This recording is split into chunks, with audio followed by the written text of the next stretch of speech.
In episode 2 of this series on Joan Lindsay's iconic 1967 novel Picnic at Hanging Rock, we will explore the significance of the rock itself, whose mysterious power and presence inhabit the center of the novel's narrative framework. Understandably, the word rock has a high frequency in the text, occurring some 159 times. It is also referred to on 9 occasions as a monolith, although from a strictly geological point of view, this is not an accurate description. The name Hanging Rock is a popularized title for the area originally occupied by the Dja Wurrung, Woiwurrung and Taungurung peoples, who were forced from it by European settlers in the 19th century. The surveyor Robert Hoddle named the site Diogenes Mount in 1843, but a large rock overhanging the path to the summit has since determined how the site as a whole is named. Hanging Rock is located near the towns of Woodend and Mount Macedon in Victoria, approximately 70 kilometres northwest of Melbourne. Geologically speaking, Hanging Rock is a volcanic eruption site which has been dated to the late Miocene age, about 6 million years ago. It is what is known as an eruption point, where a steep-sided fractured mass was ejected. The cooling of the rock produced numerous vertical features which shaped the cliff faces, resulting in a complex of pinnacles, craggy overhangs, small caverns and boulders on the slopes of the site. To think of the formation as a single rock or monolith is technically inaccurate, but Lindsay lets her characters use this term in order to make the rock sound more massive and imposing. By world standards, it is only a tiny hill compared with the Himalayas, for example, but its physical dimensions are really not the point. It is the extraordinary role it plays in the novel that allows it to grow enormously in the imagination of the reader. In part 1 of this episode, we will look at the rock as a mysterious presence in the novel and situate it within a certain theory which treats mountains as holy, mystical, or supernatural places. In part 2, we will examine some key passages which establish the singularity of the rock as a key actor in the mechanics of the novel. I want to introduce first the Latin term axis mundi, which we can translate as axis of the world or world axis. This has a specific meaning in astronomy, but our interest in it lies in the ways it has been employed in comparative mythology. Here is a working definition we will use at this point. An elevated place or structure understood as a central location where earth and sky or the higher and lower worlds come closer to each other. For centuries, high mountains have been typically regarded as sacred by the people living near them. Shrines, temples, churches and monasteries are often erected on the summit of hills or mountains. In places where the land is flat, civilizations have erected their own mountains. Think of the pyramids, for example, or the ziggurats of ancient Mesopotamia, and even the spires and bell towers of churches. For Christians, the cross on the hill of Calvary is a profound axis mundi.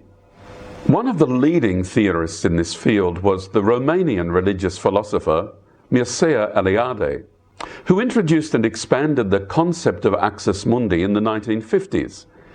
In Picnic at Hanging Rock, as in few other novels, the geological formation takes on a mysterious presence, which acts both as a catalyst for the events in the novel and as a brooding presence throughout, exercising a strange magnetism over certain characters in particular. Eliade believed that, quote, every microcosm, every inhabited region has a center, that is to say, a place that is sacred above all, unquote. In Eliade's theory, the concept of an axis implies movement or location around a central point. In many ways, this is how the core dynamic of Picnic at Hanging Rock operates. Whether characters are physically at the rock or not doesn't seem to matter, nor does distance appear to diminish the rock's enduring influence over them, circumstantially or psychologically. The St. Valentine's Day disappearance of the girls and Miss McCraw at the rock sets in motion the novel's expository momentum. In a video interview in 1974, Joan Lindsay herself explained this principle of the ripple effect and the ways in which it shapes the action of her novel. I wrote that book as a sort of atmosphere of a place, and it was like dropping a stone into the water. I felt that story, if you call it a story, that the thing that happened on St. Valentine's Day went on spreading out and out and out in circles from that first thing that happened. And it went on, and it affected so many lives and so many people and so many generations ahead and before and after. But anyway, I'm getting a bit complicated. Whatever actually happens to those who disappear on St. Valentine's Day, the novel's discourse insinuates consistently that the rock is at the center of the mystery. For certain of the girls at Appleyard College, in the first instance Miranda and Irma, the temptation to climb the rock is too great to resist. Climbing allows closer access to that mystical point of the axis mundi where earth and heaven seem to overlap, and the laws of the physical world no longer apply. This privileged space also involves risk and danger. Minds and lives can be changed forever by daring to ascend to a place of liminality and ethereality. In chapter 3 of the biblical book of Genesis, when Moses ascends Mount Sinai, he sees a burning bush not being consumed by its flames. God tells him to keep his distance, adding, "Take off your sandals, for the place where you are standing is holy ground." This encounter is an ancient and classic example of how cultures have understood the significance of an axis mundi as a place of divine indwelling, of supernatural occurrences, of mystery and revelation. In her rather slight and anecdotal introduction to the 2009 reprint of the novel, which we are using in this episode, Romy Ash comments that there is no reference to the traditional owners, nor to their long history of engagement with the site, nor to their displacement through white settlement. While this is true, of course, and the novel's socio-cultural bias is certainly, there is nevertheless a strong engagement with the spiritual, metaphysical, and supernatural characteristics of the rock. Now, in part 2 of this episode, and in light of the axis mundi theory, we will examine a number of relevant textual references to the rock. Rather than work through these passages in chronological order, I'd like to start with a brief moment very late in the text, which is highly significant. On page 225, very close to the bottom, we read this line about Mrs. Appleyard, whose fortunes have turned very sour as a result of the St. Valentine's Day picnic and its repercussions. She had never seen the rock, but its presence was often with her of late, a brooding blackness, solid as a wall.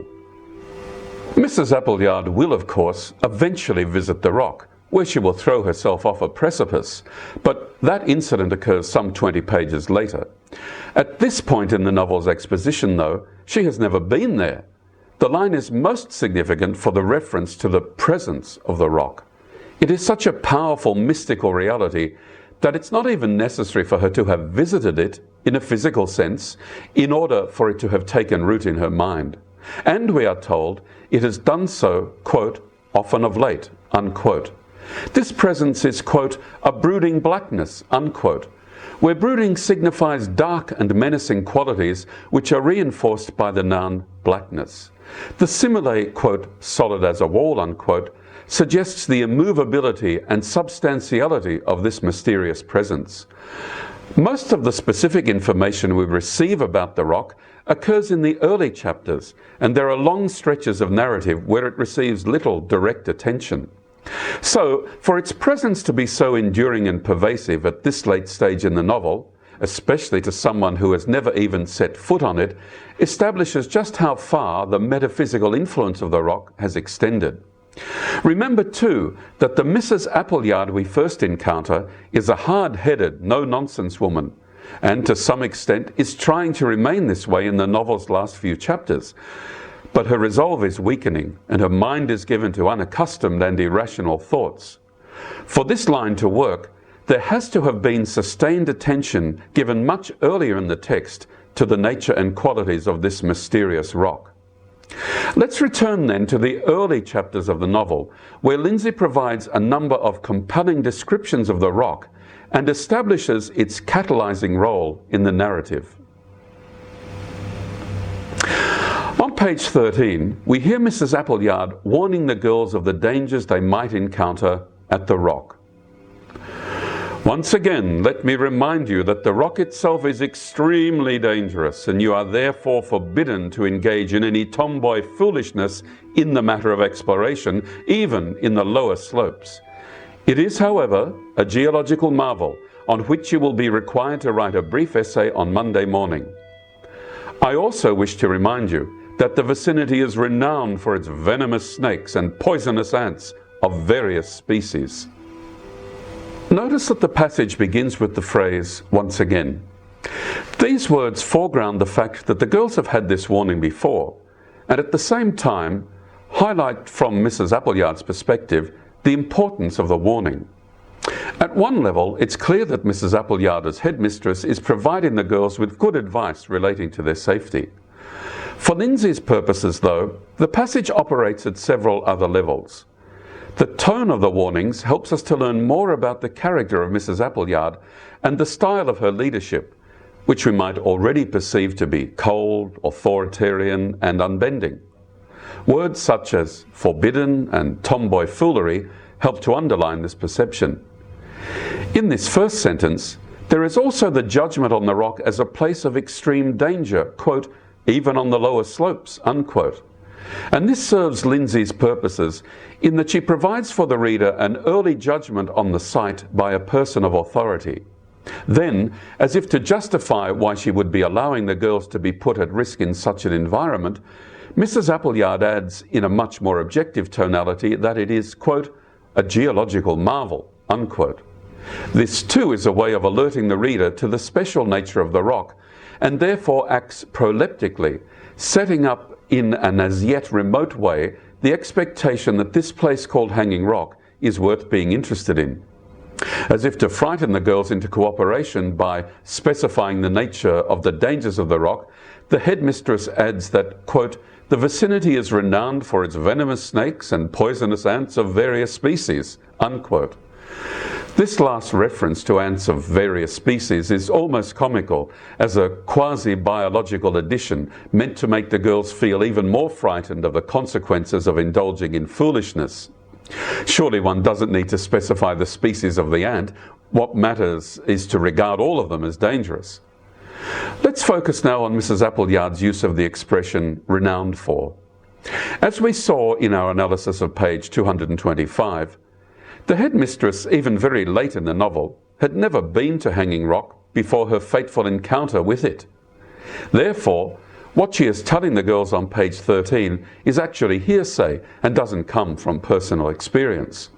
Significantly, though, she is not aware of the real dangers of the rock as an axis mundi with supernatural powers, and therefore can't warn the girls accordingly.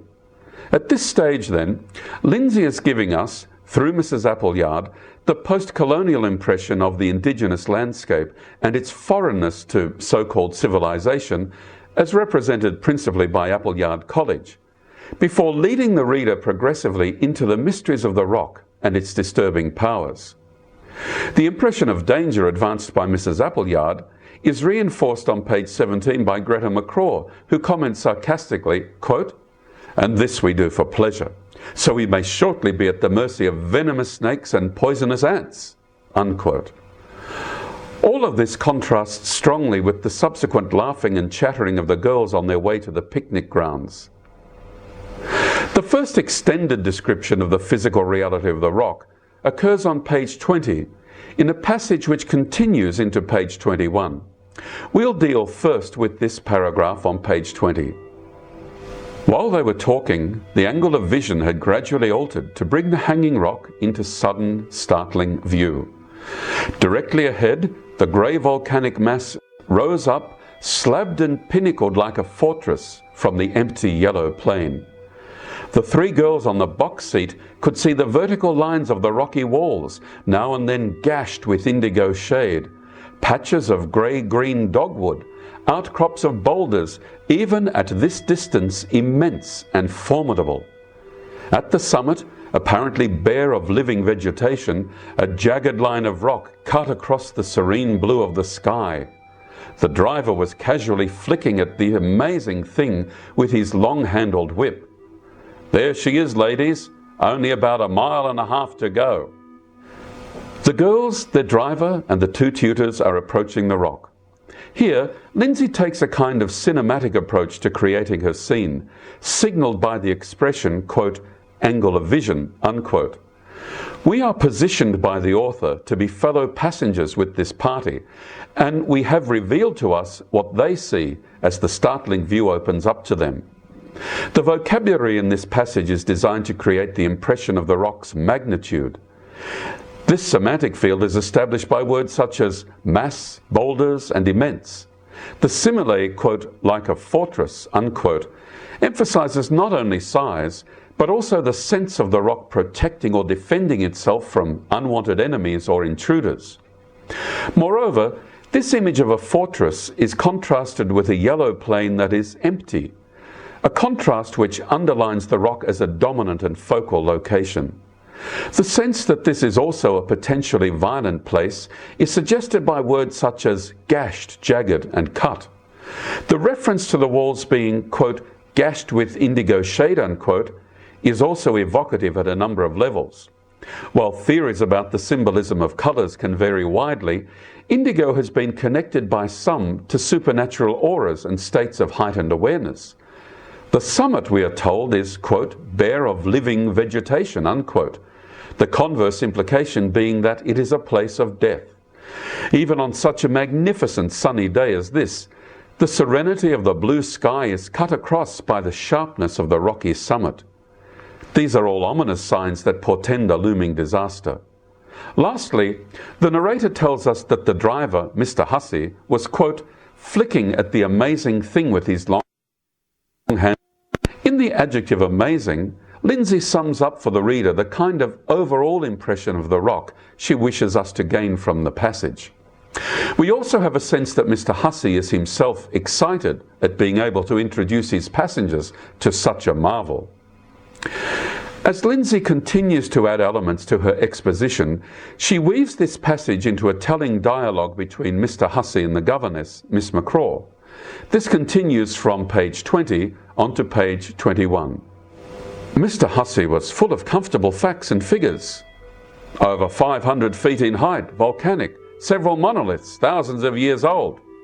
Pardon me, Miss McCraw, I should say millions. The mountain comes to Muhammad. The hanging rock comes to Mr. Hussey. The very peculiar governess was smiling up at him, a secret crooked smile that seemed to Mr. Hussey to have even less sense than the words. Mademoiselle, catching his eye, only just stopped herself from winking at the dear bewildered man. Really, poor Greta was getting more eccentric every day. In the horse-drawn drag, moments of rather forced conversation occur between Mr. Hussey and Miss McCraw.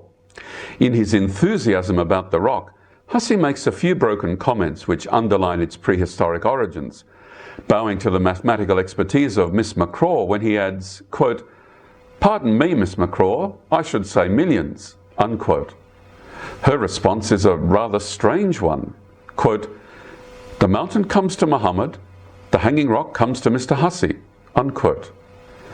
This is a saying with some popular currency derived from an old Persian proverb, which was retold in English by Francis Bacon, an early philosopher of the late 16th and early 17th century.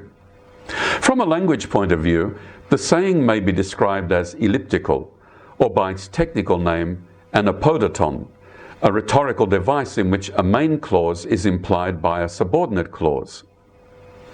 Lindsay has made the two clauses into two sentences, but this doesn't change the nature of the device. The effect operates at several levels. It highlights Miss McCraw's idiosyncratic personality and contrasts her with the uneducated everydayness of Mr. Hussey. It references an axis mundi in connection with a major religious figure.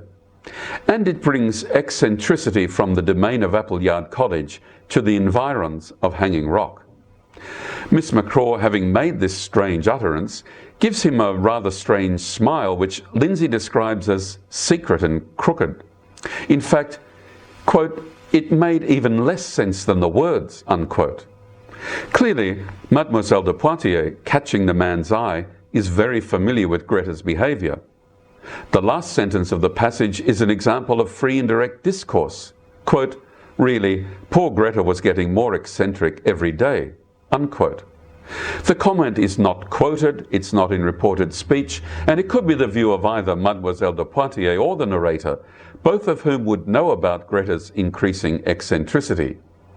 It is significant, and will be increasingly so, that Lindsay brings such an extreme personality to a place of liminality, and of course, the mixture will ultimately. The next extended passage in which Lindsay describes the rock and its environs can be found on pages 24 and 25. The sunny slopes and shadowed forest, to Edith so still and silent, were actually teeming with unheard rustlings and twitterings, scuffings, scratchings, the light brush of unseen wings. Leaves, flowers and grasses glowed and trembled under the canopy of light. Cloud shadows gave way to golden motes dancing above the pool, where water beetles skimmed and darted. On the rocks and grass, the diligent ants were crossing miniature Saharas of dry sand, jungles of seeding grass, in the never-ending task of collecting and storing food. Here, scattered about amongst the mountainous human shapes, were heaven-sent crumbs, caraway seeds, a shred of crystallized ginger, strange, exotic, but recognizably edible loot. A battalion of sugar ants, almost bent in half with the effort, were laboriously dragging a piece of icing off the cake towards some subterranean larder, dangerously situated within inches of Blanche's yellow head, pillowed on a rock. Lizards basked on the hottest stones. A lumbering, armour-plated beetle rolled over in the dry leaves and lay helplessly kicking on its back. Fat white grubs and flat grey woodlice preferred the dank security of layers of rotting bark. Torpid snakes lay coiled in their secret holes, awaiting the twilight hour when they would come sliding from hollow logs to drink at the creek, while in the hidden depths of the scrub the birds waited for the heat of the day to pass. In this passage, Lindsay provides a corrective to Mrs. Appleyard's earlier warnings about the dangers of the natural world. All of the insects and reptiles are merely performing their innocent and everyday duties in an environment full of leaves, flowers and grasses, where beetles dance on golden motes and ants enjoy heaven-sent crumbs. The ants are diligent, not dangerous. The lizards are sunbaking, and a beetle seems to be frolicking in the dry leaves. The snakes are clearly not seeking out human victims to bite and poison, but merely sliding out from hollow logs to drink. The adjective torpid even suggests that these serpents are slow-moving and rather lethargic. The world of the rock and its environs is a timeless world of order, purpose and naturalness, even in the apparently random and chaotic movements of the ants and beetles. A further contrast is provided by Lindsay in the line which immediately follows this passage, in which the girls are described as, quote, insulated from natural contacts with earth, air and sunlight, unquote. This contrast is at the heart of Lindsay's commentary on the artificiality of the man-made world as opposed to the sovereignty, mystery, integrity and alterity of the natural world.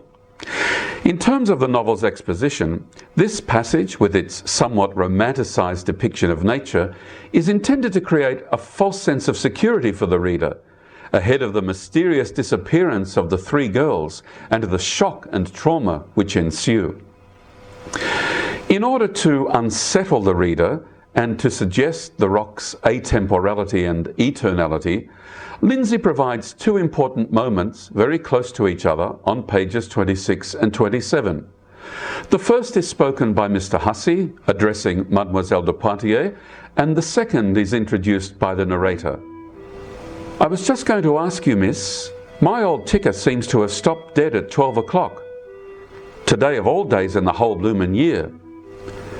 Jerked into reluctant action, Miss McCraw closed her book, sent an exploratory pair of bony fingers into the folds of the flat puce bosom and came out with an old-fashioned gold repeater on a chain. Stopped at 12. Never stopped before. My papa's.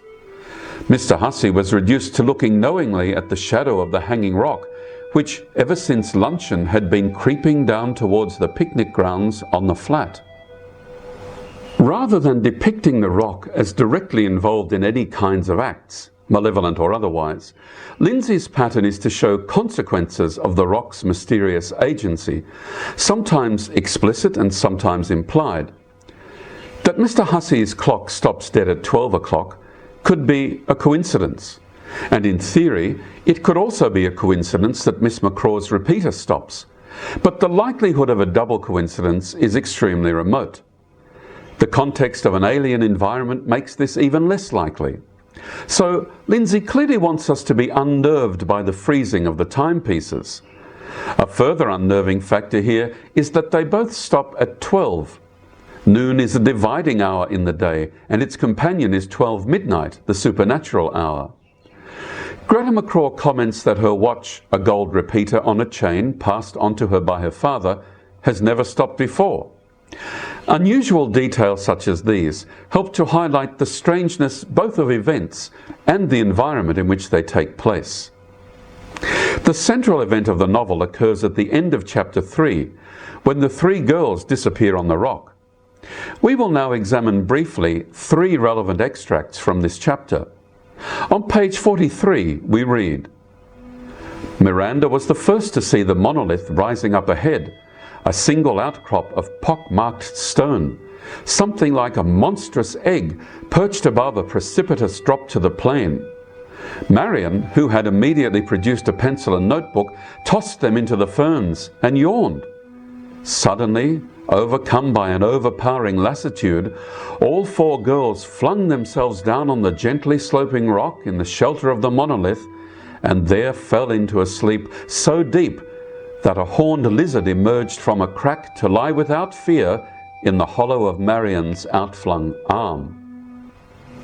This passage establishes Miranda's preeminence among the girls, and also as a protagonist in the novel, whose ghost will haunt Michael Fitzhubert for chapters to come.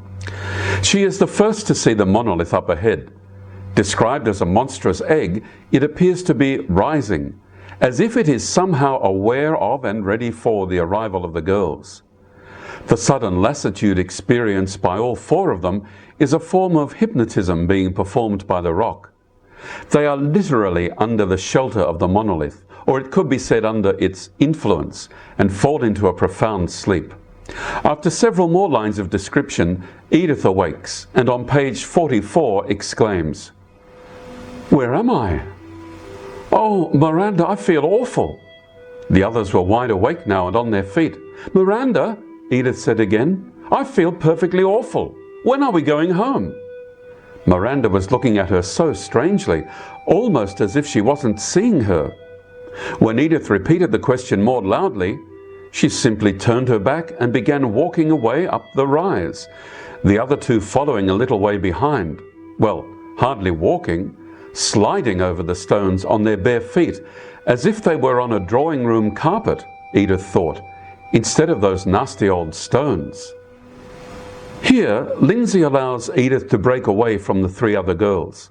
This will be useful in advancing the narrative, as Edith will become a source of information on the disappearance of the other girls, even if what she is able to recount is of limited value. The fact that Miranda was looking at her strangely, quote, almost as if she wasn't seeing her, unquote, reinforces the idea that Miranda is in a trance induced by the rock. Her walking up the rise is described as, quote, sliding over the stones, unquote, as if her feet were on a carpet. Lindsay is suggesting here supernatural phenomena such as levitation and even transport in its occult or religious sense. The split in the group is now very clear. Again, the author shows us consequence rather than the action most relevant to what is actually taking place. "Miranda!" There was no answering voice. The awful silence closed in, and Edith began quite loudly now to scream. If her terrified cries had been heard by anyone but a wallaby squatting in a clump of bracken a few feet away, the picnic at Hanging Rock might yet have been just another picnic on a summer's day. Nobody did hear them. The wallaby sprang up in alarm and bounced away as Edith turned back, plunged blindly into the scrub and ran, stumbling and screaming, towards the plain. There is first an awful silence, then the cries from Edith, then a wallaby springing up in alarm, and lastly an hysterical girl running blindly down the rock. The effect in the writing here lies not in giving the reader the specific details about which we are most curious, but in heightening the mystery of the girl's disappearance by writing around it and describing reactions rather than actions. Because of this, the rock too becomes an even more sinister and mysterious presence. Consistent with Lindsay's intentions, the consequences of the St. Valentine's Day disaster proceed to ripple out from that fateful day across the pages of her novel, bringing distress and misfortune to an array of protagonists. The young Michael Fitzhubert is among the rock's indirect but most disoriented victims. His obsession with Miranda leads him to pursue her relentlessly, despite her ineffability and ethereality. On a return visit to the rock, he appears to be under the influence of forces well beyond his control. At first he thought it was the sound of birds in the oak tree outside his window. He opened his eyes and saw the eucalypts, their long pointed silver leaves hanging motionless on the heavy air. It seemed to be coming from all around him, a low, wordless murmur, almost like the murmur of distant voices, with now and then a sort of trilling that might have been little spurts of laughter. But who would be laughing down here under the sea? He was forcing his way through viscous dark green water, looking for the musical box whose sweet tinkling voice was sometimes behind, sometimes just ahead. If only he could move faster, trailing useless legs through the green, he might catch up with it. Suddenly it ceased. The water grew thicker and darker. He saw bubbles rising from his mouth, began to choke, thought, "This is what it feels like to drown," and woke, coughing up the blood that was trickling down his cheek from the cut on his forehead. He was wide awake and stumbling to his feet when he heard her laughing, a little way ahead. "Miranda, where are you, Miranda?" There was no answering voice. He began running as well as he could towards the belt of scrub. The prickly grey-green dogwood tore at his fine English skin. "Miranda!" Now huge rocks and boulders blocked his path on the rising ground, each a nightmare obstacle to be somehow walked around, clambered over, crawled under, according to size and contour. They grew larger and more fantastic. He cried out, "Oh, my lost, lovely darling, where are you?" And raising his eyes for an instant from the treacherous ground, saw the monolith black against the sun. A scatter of pebbles went rolling down into the chasm below as he slipped on a jagged spur and fell. A spear of pain jabbed at his ankle. He got up again and started hauling himself onto the next boulder. Immediately before this passage, Michael has fallen into what Lindsay describes as, quote, "the thin, ragged sleep of exhaustion," unquote. He then wakes up with a sudden stab of pain, after which he appears to fall back into sleep and begins dreaming. On page 103, the author tells us 3 times that Michael has woken up. In addition to these 3 references, we are told in the second line of the second paragraph that he, quote, "opened his eyes," unquote. However, the dreamlike episode which follows suggests that this is not to be taken literally, but as an indication that his so-called open eyes are now seeing into a dream. He hears murmuring and spurts of laughter. This is followed by the free indirect discourse question, quote, "But who would be laughing down here under the sea?" unquote. Clearly at this point, Michael is experiencing a drowning nightmare from which he awakes with the blood from an earlier cut on his forehead trickling down his cheek. The rock has enticed him into a disturbing dream world that is dangerous and threatening, most consequentially because it undermines his mental equilibrium and sense of reality. At the bottom of the page, Lindsay tells us definitively that Michael was, quote, wide awake and stumbling to his feet, unquote. What follows, however, is clearly a hallucinatory episode. When he hears what he believes to be Miranda laughing, he begins a desperate ascent of the rock through scrub and prickly bush. It seems that the rock is trying to obstruct his progress, with huge rocks and boulders blocking his path. Significantly, Lindsay tells us that each is, quote, a nightmare obstacle, unquote. As Michael's psychodrama continues, the obstacles appear to him as, quote, larger and more fantastic, unquote. Lindsay's use of the adjective fantastic continuing to fuel the surreality of the episode. As he rushes on, calling out for his, quote, lost lovely darling, unquote, the ground becomes treacherous, and the rock itself, now described as, quote, the monolith, unquote, is, quote, black against the sun, unquote. These events, which close chapter 7, clearly implicate the rock in Michael's dangerous misadventure. Because of his obsession with the memory of the swan-like Miranda, Hanging Rock has now become his own axis mundi, around which all reality and fantasy resolve in a dangerous mix. Its magnetic attraction, like that of the Miranda swan, is irresistible to Michael, and by succumbing to it, he imperils his own life and destiny. So, what overall observations can we make about the rock on the basis of the close analysis pursued thus far? I think it's fair to say that the rock functions as a character in Picnic.